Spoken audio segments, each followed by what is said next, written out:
DD.com पर। तो देखिए रविवार 8 सितंबर सुबह 8:30 बजे टोटल हेल्थ सिर्फ DD न्यूज पर।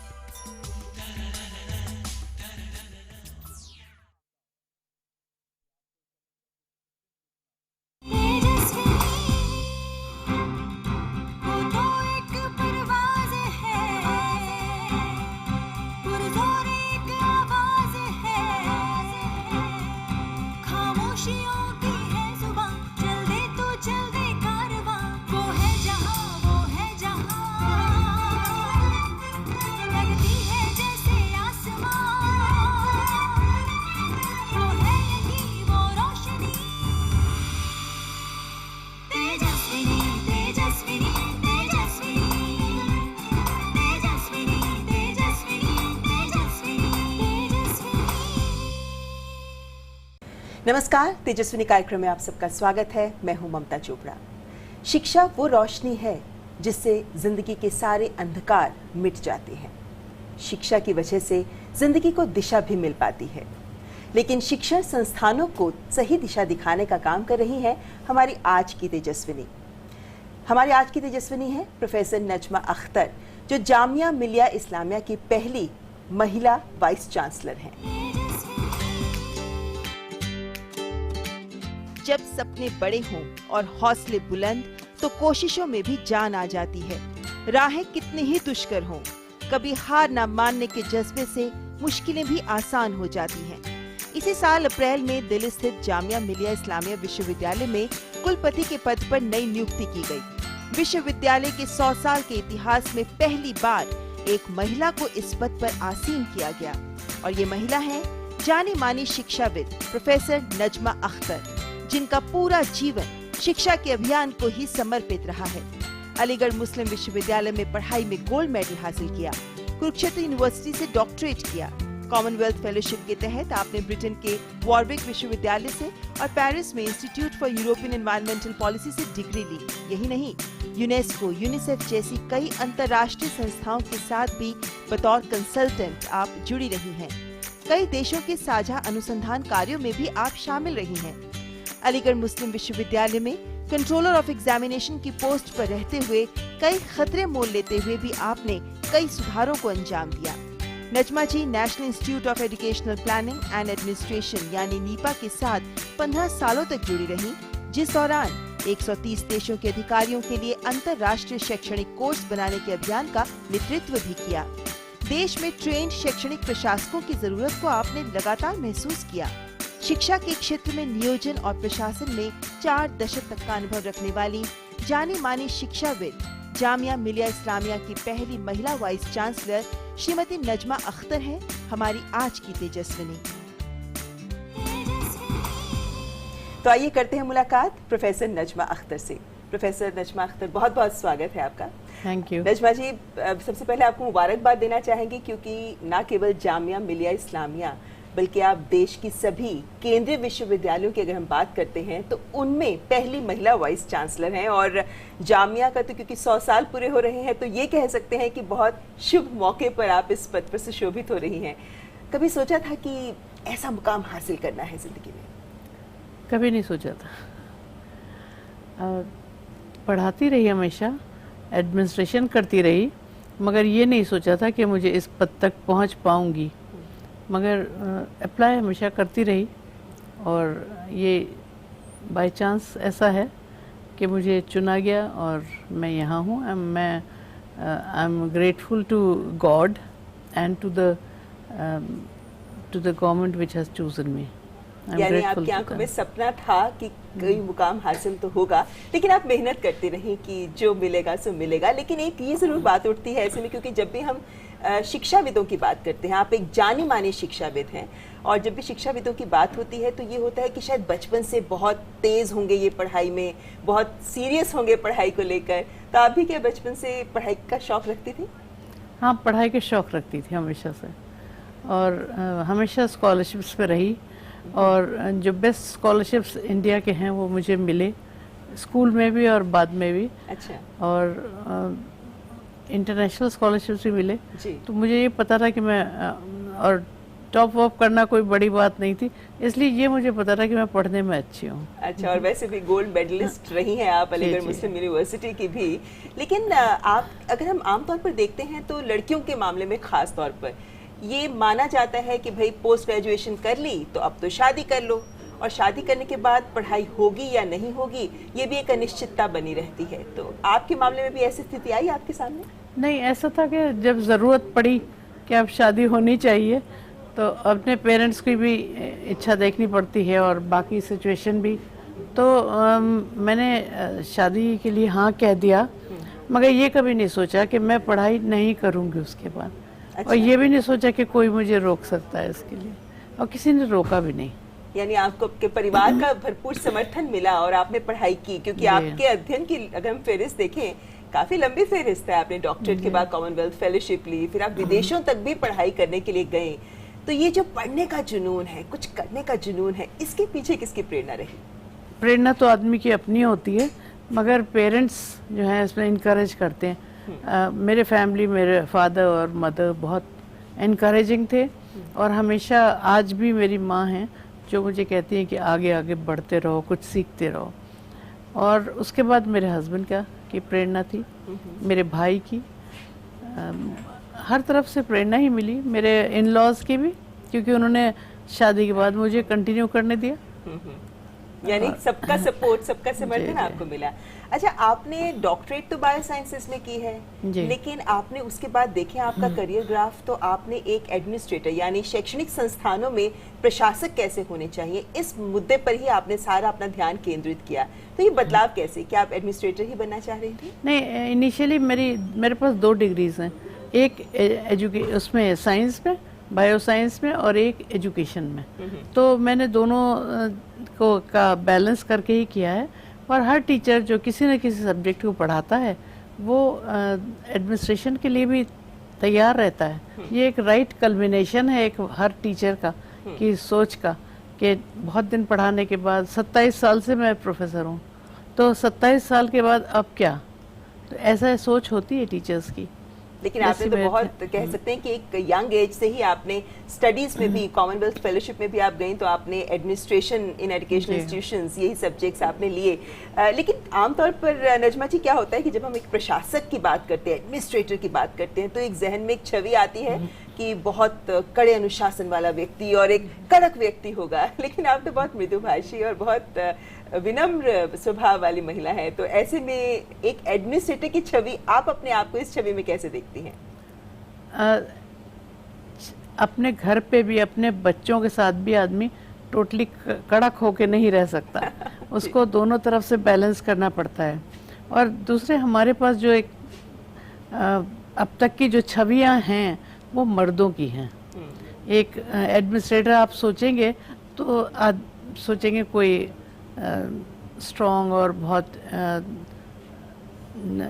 इफेक्टिव एडमिनिस्ट्रेटर है जो मर्द है, बट औरतों के हमारे पास बहुत सारे रोल मॉडल्स नहीं हैं, तो इसलिए ये थोड़ा अजीब लगता है। आने वाले ज़माने में जब लेडीज़ आगे आएंगी और हर इम्पोर्टेंट पोजीशंस पे पहुंच रही हैं, ऑलरेडी पहुंच रही हैं और पहुंचेंगी, तो हमारे पास एक रोल मॉडल होगा विमेन एडमिनिस्ट्रेटर का। बिल्कुल, यानी आपको लगता है कि विनम्रता से कड़क बात कह जाने की कला रखती हैं आप? जी, ये बेसिकली विमेन में होता ही है कि वो अपने घर को ऐसे ही तो संभालती है, अपने बच्चों को ऐसे ही संभालती है कि एक तरफ से कड़क भी होती है और एक तरफ से नरम भी होती है। जी। एक विश्वविद्यालय का वाइस चांसलर होना, ये नजमा जी बहुत बड़ी जिम्मेदारी का काम होता है, और हम आमतौर पर देखते हैं कि विश्वविद्यालय से जब छात्र पढ़कर बाहर निकलते हैं तो अगला पड़ाव होता है रोजगार का। हर कोई चाहता है कि हमें नौकरी और अच्छी नौकरी मिले। आपने तो इतना वक्त बिताया है एक एडमिनिस्ट्रेटर के तौर पर भी, आपको लगता है कि ये जो रोजगार परक शिक्षा होती है इसको लेकर आपका विचार क्या है, और कौन से ऐसे बदलाव हैं जिनके प्रति आप सजग हैं और काम करना चाहती हैं? मैं किसी पर्टिकुलर शिक्षा को रोजगार परक नहीं कह सकती। हमारी हर शिक्षा ऐसी होनी चाहिए जिसके बाद बच्चा तैयार हो रोजगार के लिए। अगर हमारी शिक्षा में कोई कमी है तो हमें ये देखना है कि ये कहाँ जाएगा, और मार्केट में ये जॉब रेडी है कि नहीं है। तो इसलिए हमारे करीब करीब सारी ही जो कोर्सेज हैं वो ऐसे होने चाहिए कि यहाँ से निकले तो सीधा कुछ और सीखना ना पड़े उसको, बट अनफॉर्चुनेटली ऐसा नहीं होता है। इसलिए हम कुछ अलग से कोर्सेज करते हैं जिनको हम रोज़गार परक शिक्षा ही कहते हैं। बट वो तो है ही, डेफिनेटली हम लोग इसीलिए पढ़ रहे हैं, बच्चे भी हमारे इसलिए पढ़ रहे हैं कि वो आगे चल के जॉब करें, और यही हमारी ताकत है, यही हमारी वो है वेल्थ है जो पढ़ के जा रहे हैं बच्चे जी। तो उनको रोज़गार के लिए तो तैयारी करना है। और वो डिसअपॉइंटमेंट का टाइम जो कॉलेज से निकलने, यूनिवर्सिटी से निकलने और जॉब के मिलने के बीच में होता है, वही आदमी की पर्सनैलिटी को डिप्रेशन में कर देता है। तो बहुत ज़रूरी है कि वो निकलें और यूनिवर्सिटीज़ अपना अग्रेसिव मोड में उनको प्लेसमेंट करवाएं, उनका सहारा दें, एडवाइस करें, कैरियर काउंसलिंग करें उनकी, ताकि वो बाहर निकल के भटके नहीं और गलत कामों में ना पड़ें और डिप्रेशन में ना जाए। बिल्कुल, बहुत अच्छी बात कही आपने, क्योंकि यही वक्त होता है जब युवाओं को भी ज़रूरत होती है कि कोई उनका हाथ थामे और सही दिशा उन्हें दिखाए, और हमारे शिक्षा तंत्र ये काम कर सके, ये बहुत ज़रूरी है। नजमा जी, आपने अपनी पहली नौकरी, हर किसी को याद होती है, आपको भी ध्यान होगा, पहली आपकी नौकरी आपने कहाँ से शुरुआत की, और वहाँ से आपका, मैं चाहूँगी कि वहाँ तक हम एक्सप्लेन ज़रूर करें जब आप कंट्रोलर ऑफ एग्जामिनेशन बनी, क्योंकि वो दौर था 1990-95 के बीच का, जब आमतौर पर हम देखते हैं, खासतौर पर अलीगढ़ मुस्लिम यूनिवर्सिटी जहाँ पर आप कंट्रोलर ऑफ एग्जामिनेशन थी, छात्र राजनीति बहुत प्रभावी होती है, और ऐसे में छात्रों के ऊपर एक एग्जामिनर के तौर पर काम करना, वो अनुभव कैसा था? मेरी पहली नौकरी तो यूनिवर्सिटी के अंदर टीचर की थी जी। प्रोफेसर, असिस्टेंट प्रोफेसर जिसे आज कहते हैं, पहले लेक्चरर कहते थे। और बस जैसे ही मैंने एमएससी किया था उसके फ़ौरन बाद मिल गई थी, पीएचडी वगैरह बाद में करती रही मैं। तो मेरे और जिसको मैं पढ़ा रही थी उनकी एज में बहुत डिफरेंस नहीं था, तो मेरा तो फीलिंग यही रही कि मैं बहुत फ्रेंडली तरीके से उनसे रही, और काफ़ी उनके वो भी सेटिस्फाइड थे, बच्चे भी। उसके बाद धीरे धीरे जैसे जैसे आगे बढ़ी टीचिंग में, मुझे लगा कि टीचिंग एक थोड़ा सा रिपीटेटिव है, अनलेस उसमें बहुत सारी रिसर्च हो। रिसर्च के बिना वो रिपीटेटिव चीज़ है जिसको आप हर जनरेशन को बताए जा रहे हैं। हम कोई रिसर्च करके उसमें डालें तो ठीक है, और या टीचिंग को अच्छा करने के लिए एक बहुत अच्छा एडमिनिस्ट्रेटर्स चाहिए। तो मैं एडमिनिस्ट्रेशन की तरफ थोड़ा इंक्लाइंड हुई, मैंने कुछ फेलोशिप्स भी मिले मुझे एजुकेशनल। लेकिन क्या ये अनुभव थे आपके जिनकी वजह से आप एडमिनिस्ट्रेशन की तरफ इंक्लाइन हुए? नहीं, हम लोग को रोज़ होते रहते हैं अनुभव इस तरह के, लगता है कि हमारे कैरियर के लिए ये डिसीजन नहीं लिए लोगों ने, तो उस वक्त उससे गमगीन होने की ज़रूरत नहीं होती, और बल्कि ये सोचने की ज़रूरत है कि हम अगर यहाँ बैठे होते तो क्या करते। तो ये सोच के आदमी सोचता है कि हम अपनी स्किल्स, मैंने यूके से कॉमनवेल्थ फेलोशिप पे जाके यूनिवर्सिटी एडमिनिस्ट्रेशन का ही कोर्स किया जी।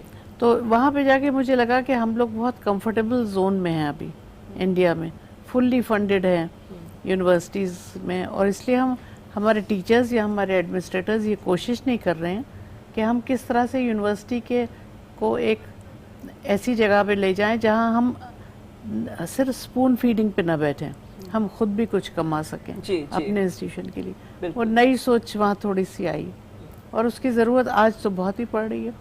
मगर पिछले दिनों में भी मैं हमेशा ऐसी कोशिश करती रही कि हमारे कोर्सेज और हमारी जो भी एक्टिविटीज़ हैं वो ऐसी हों जो यूनिवर्सिटीज़ को इंडिपेंडेंट कर दे, फाइनेंशियली इंडिपेंडेंट। अंतर्राष्ट्रीय मंच पर भी आपने बहुत काम किया है, अपने दर्शकों से बात करेंगे, इस बारे में भी जानेंगे नजमा जी से कि अंतर्राष्ट्रीय मंच पर एक प्रशासक के तौर पर ऐसी कौन सी खूबियां होनी चाहिए जो अब हम उन दिशा में बढ़ रहे हैं, और भारत में भी हम इस दिशा में अब काम कर रहे हैं। जानेंगे नजमा जी से बारे में, लेकिन फिलहाल यहाँ वक्त एक ब्रेक का। आप देखते रहें तेजस्विनी।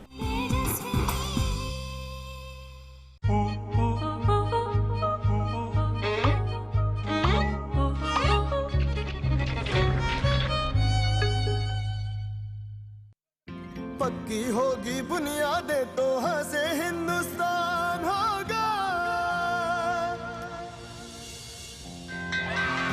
पहले करो शुरुआत करो, करो तो पक्की बात करो, पहले करो शुरुआत वंडर सीमेंट, एक परफेक्ट शुरुआत। ब्रेक के बाद आपका स्वागत है। तेजस्विनी में आज हम बात कर रहे हैं प्रोफेसर नजमा अख्तर जी से, जो जामिया मिलिया इस्लामिया की पहली महिला वाइस चांसलर हैं। नजमा जी, और बातें करने से पहले ये जरूर जानना चाहूंगी कि एक महिला होने के नाते, वैसे देखें तो कार्य क्षेत्र में महिलाओं पुरुषों सबके लिए चुनौतियां होती हैं, लेकिन क्या अभी आपके सामने कभी ऐसा कोई मौका आया जब आपको एक महिला होने के नाते अपने आप को साबित करना पड़ा? बहुत बार ऐसे मौके आए हैं, क्योंकि जब मैं कंट्रोलर थी और मैं काफ़ी उस वक्त 20-25 साल पहले की बात है, तो आदमी बहुत बड़ा भी नहीं होता, तब भी जब भी कोई मेरे रूम में आता था कोई कंट्रोलर से बात करने, तो मेरे सामने बैठे हुए किसी भी मर्द से अपने प्रेजेंट करने लगता था। ये रियलाइज़ करना मुश्किल होता है लोगों के लिए अक्सर कि यहाँ पे जो ऑफिसर है वो औरत है। तो ऐसे बहुत सारे आते हैं जब एक 4000 स्टूडेंट्स की भीड़ है, अगर कोई मुद्दे के ऊपर आप निकल के उसे फेस करें, तो वो भी एक तो कभी चैलेंज ऐसा होता बात है। क्या हुआ आपके साथ? जी, ऐसे होता रहा, मैंने ऐसे कई बार हुए हैं, और ख़ास तौर से मैंने कंट्रोलर की शक्ल में जो काम किया था उसमें ये कोशिश की थी कि कोई भी हमारा पेपर आउट ना हो और कोई स्टूडेंट गलत एडमिट ना हो और किसी ठीक स्टूडेंट को तकलीफ़ ना हो। तो उस केस में मैंने बहुत बार बहुत से गलत लोगों को जो यूनिवर्सिटीज़ के अंदर घुस के एडमिशन के वादे करते हैं उनको पकड़वाया था, उनकी FIR कराई थी, जेल कराई थी। ये सब चीज़ें भी करनी पड़ती हैं। और कभी धुक नहीं हुई, कभी डर नहीं लगा, कभी ऐसा कोई माहौल, कोई ऐसा वाकया नहीं हुआ कि जब आपको लगा हो कि क्या मैं ये करूं या ना करूं? कभी ऐसी कोई दुविधा आई आपके सामने? नहीं, ये सोच समझ के ही करना पड़ता है, और डर तो सबको ही लगता है, किसको नहीं लगता। मगर ये हम जब आप बैठे हैं जिस कुर्सी पे, उस पर आपका धर्म है कि आप इसको ठीक से निभाएं और इसका सोल्यूशन निकालेंगे ठीक वाला। बिल्कुल, और यही ईमानदारी आपकी आपके काम के प्रति, जिसकी वजह से आज आप वाइस चांसलर हैं जामिया की। नजमा जी, जब भी हम बात करते हैं शिक्षा के क्षेत्र की, और आपने बात की लगातार कि शिक्षण संस्थानों को जो चलाया जाता है, चाहे प्रशासक हो या वहाँ का नियोजन हो या प्रबंधन हो, ये कितना महत्वपूर्ण है, लेकिन आपने देश का पहला ऐसा इंस्टीट्यूट भी तैयार किया राज्य स्तर पर जहाँ पे प्रशासकों को ट्रेन किया जाए शिक्षा संस्थानों के लिए। ये सोच, ये पहल और ये स्ट्रगल कितनी थी आपके लिए? एक्चुअली हर टीचर को अगर आप देखें तो उसको अपॉर्चुनिटी मिलती है अपनी नौकरी से पहले ट्रेनिंग पाने की, उसके बाद ही वो ट्रेन टीचर्स आते हैं। बट जो एडमिनिस्ट्रेटर होता है उसको वो सेलेक्ट होता है और वन फाइन मॉर्निंग वो बैठ जाता है कुर्सी पे और एडमिनिस्ट्रेशन करने लगता है उस इंस्टीट्यूशन का, उन टीचर्स का जो पढ़ा रहे हैं बच्चों को। तो ये ज़रा सा गलत बात है। इसलिए मेरा जो संस्थान था, जो मैंने इलाहाबाद में CMET बनाया, उसमें ट्रेनिंग थी एडमिनिस्ट्रेटर्स की। और ये समझना लोगों को शुरू में बहुत मुश्किल पड़ा, उत्तर प्रदेश गवर्नमेंट को भी बहुत मुश्किल पड़ा कि ऐसे एडमिनिस्ट्रेटर्स को क्या ज़रूरत है ट्रेनिंग की। यही मैं जानना चाह रही थी आपसे, क्योंकि एक नई सोच थी और एक नई पहल थी जिसको आप आगे लेकर आई, तो इसके प्रति नजरिया औरों का कैसा था और कैसे सहयोग आगे आया फिर? नहीं, हर एक इसको इनिशियली नहीं समझता कि करें क्या क्या है संस्थान, और जो एग्जिस्टिंग इंस्टीट्यूट्स थे वो इसको अपोज भी कर रहे थे। मगर आज वो, जब मैंने बनाया था काफ़ी दिन पहले, आज भी चल रहा है और आज पूरी तरह सारी ट्रेनिंग्स की जिम्मेदारियां हैं उसकी। एक प्रदेश के अंदर जितने ऑफिसर्स होते हैं उनकी सबकी ट्रेनिंग करना इसकी जिम्मेदारी थी। वो ऐसे ही ऐसी पूरे इंडिया में डिफरेंट स्टेट्स में बाद में मैंने कंसल्टेंसी दी अब दूसरे स्टेट्स में डेवलप करने के लिए। तो नीपा में जब आपने 15 साल का वक्त गुजारा, उस वक्त भी आपको अपनी इन स्किल्स को और ज्यादा शार्प करने का मौका मिला होगा? बिल्कुल मिला, ज्यादा लोगों तक पहुंचने का मौका। वो स्टेट का मामला था, ये सेंट्रल गवर्नमेंट का है, तो इसलिए यहाँ हमको एक ग्लोबल व्यू दिखा। मैंने यहाँ पे बहुत सारे कोर्सेज कराए, पूरे 15-16 साल कोर्सेज ही कराती रही डिफरेंट तरह के एडमिनिस्ट्रेटर्स के लिए।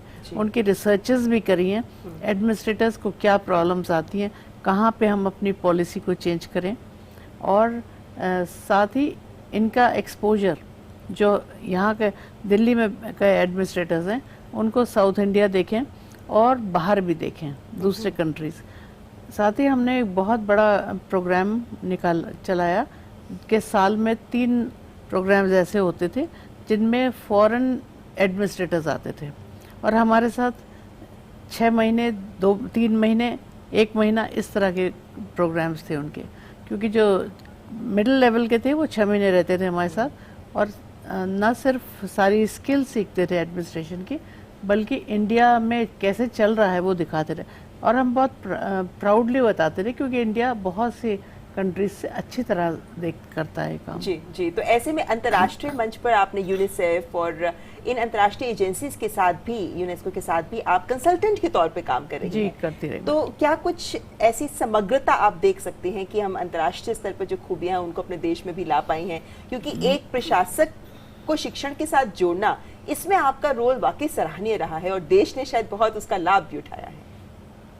जी, दूसरे कंट्रीज में जो अच्छाइयाँ हैं उनको हमें पहचानने, स्वीकार करने और एक्सेप्ट करने के हम उसको यहाँ ट्रांसलेट करें। इसमें कोई शर्मिंदा होने की ज़रूरत नहीं है। बिल्कुल। जो बेस्ट है बाहर से वो ले आओ अपने यहाँ, और जो हमारा बेस्ट है उसको भी दूसरों से शेयर करो। बहुत से कंट्रीज हैं जिनमें आज भी एजुकेशनल एडमिनिस्ट्रेशन इस लेवल का नहीं है जैसे इंडिया में है। अच्छा। और यहाँ बहुत प्रोग्राम्स भी हैं इस चीज़ के जो इस पे ध्यान दे रहे हैं। हमारी गवर्नमेंट जो है वो हायर एजुकेशन और सेकेंडरी एजुकेशन हर लेवल के प्रोग्राम्स चलाए हैं उन्होंने।